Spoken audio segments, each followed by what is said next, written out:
Okay, so next we're going to be talking about how we're evaluating the past, present, and the future trends of policing in our state. So Nestor, do you have a idea of a past issue, a trend that's not present now? The community, how the law enforcement were back then involved with the community, which is different now than to what it was.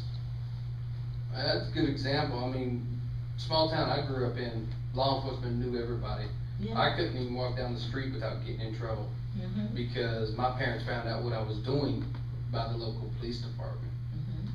I mean, I don't know about you guys, but I've been around a while, and well, I've seen the change to where they, as of present, I can walk into that same town and they know me, much less know what I'm doing or know who to contact if they was to find me out there somewhere. Yeah.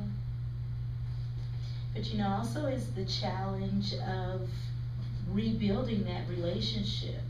You know, because sometimes you have an officer that reaches out.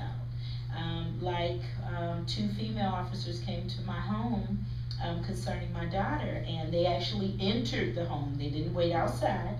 They entered the home and they walked around, looked around, talked with the kids.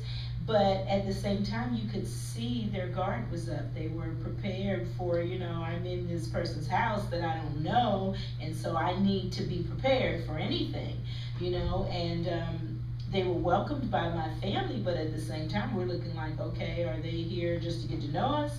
Or, you know, are they looking for something? Are they casing the joint, you know? And so it's hard, it's difficult to rebuild that relationship that was lost, because I'm the same way. When I grew up, not only did my parents know, but they knew your family, you know.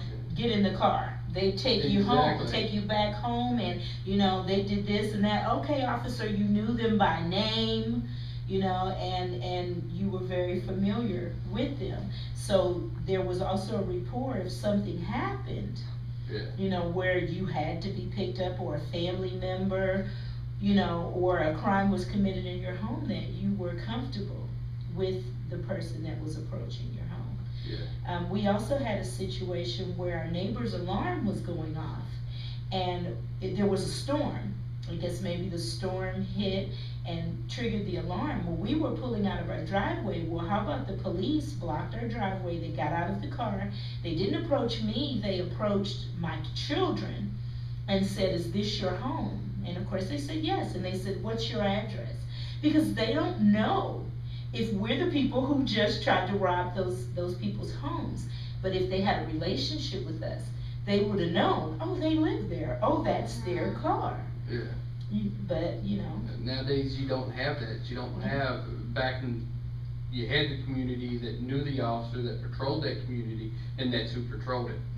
Yes, and like we learned in class also about community policing, and how now they're starting to use that again. But they're more using it as a deterrent for criminals, to say like, hey, we're here, don't mess with this neighborhood.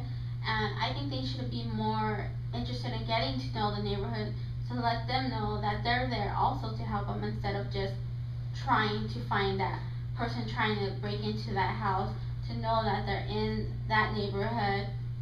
And when it's community policing, I don't think they're using the community also to help, to let them help them, so that way, you know, if they see somebody, they're more willing to call them.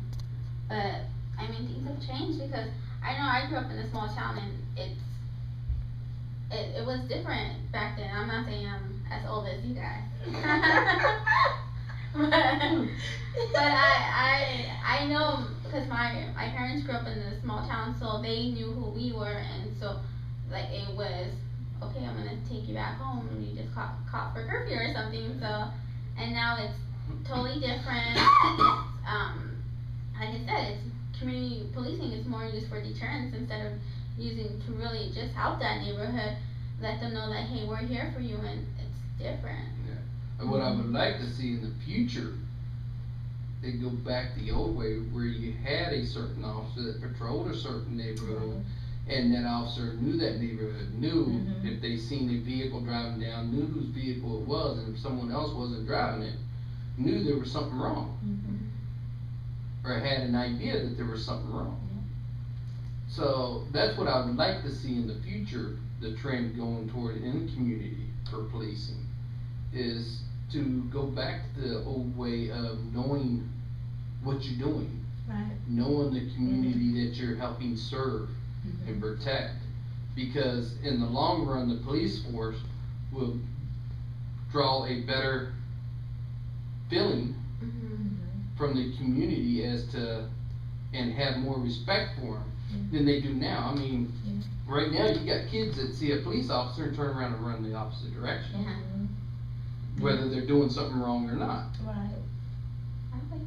So it sounds like today we covered a lot of trends from policing and from the local and from the state police, and also from the future, the past, the present, and what we would like to see in the future.